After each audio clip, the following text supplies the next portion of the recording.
Hello everybody and welcome back. Today we are taking a look at a game called Void Bastards. Now generally I've only been reviewing VR content on my channel as of late, but when the option to review this game came up, I jumped at it and I'm very happy I did. Void Bastards is listed as a first-person strategy shooter, and it's not quite like anything else I've ever played. The game contains roguelite elements where you will constantly die and have to replay some of the progression you've made. But every single time you die and a new prisoner is rehydrated, that new prisoner will have all the upgrades that you have managed to unlock. The game takes place in a galactic ship wasteland, and you play as a never-ending supply of criminals that are being awoken to complete a series of tasks and regain control of the main ship. Each character you unlock will have random perks and quirks, and they run the gamut from being extremely helpful, such as being able to subvert security on ships,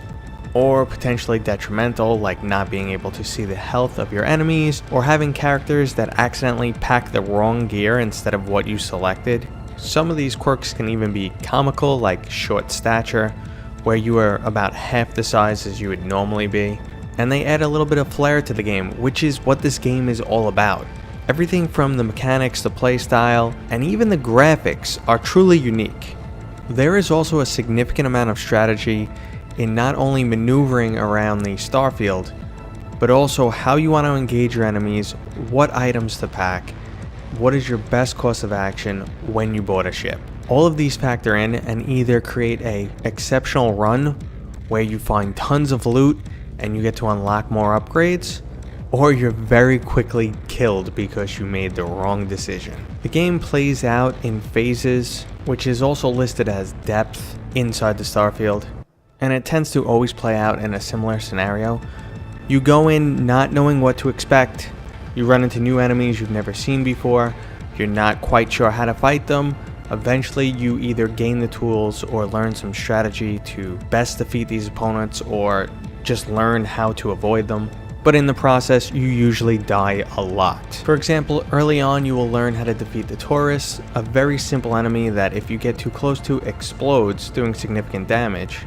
Once you know this, these enemies are easily defeated. Also, other strategies such as using the spiker open up after you've unlocked this weapon, where you can stealthily shoot one of these creatures and they will die a few seconds later, exploding and killing other enemies around them.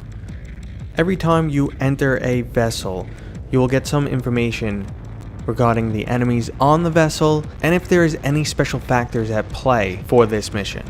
You may run into a ship where there is no power, which means you basically can't access anything until you get to the generator and re-enable the power. In one mission, my character actually subverted the security systems, making all security on the ship work for me, which made a mission that would have been very difficult actually simple. It's these random nuances that make the game stand out and keep it from getting stale.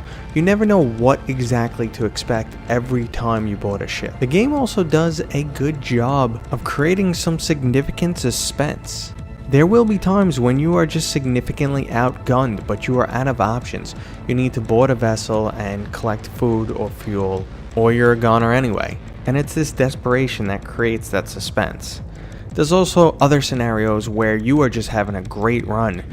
Your character is loaded up with ammo, you are collecting things left and right, and you're starting to unlock things. You also don't want to lose your character then, because you're going to restart with only your general care package with your next character. So while you will still have your major upgrades, you're going to lose whatever else your character has managed to collect.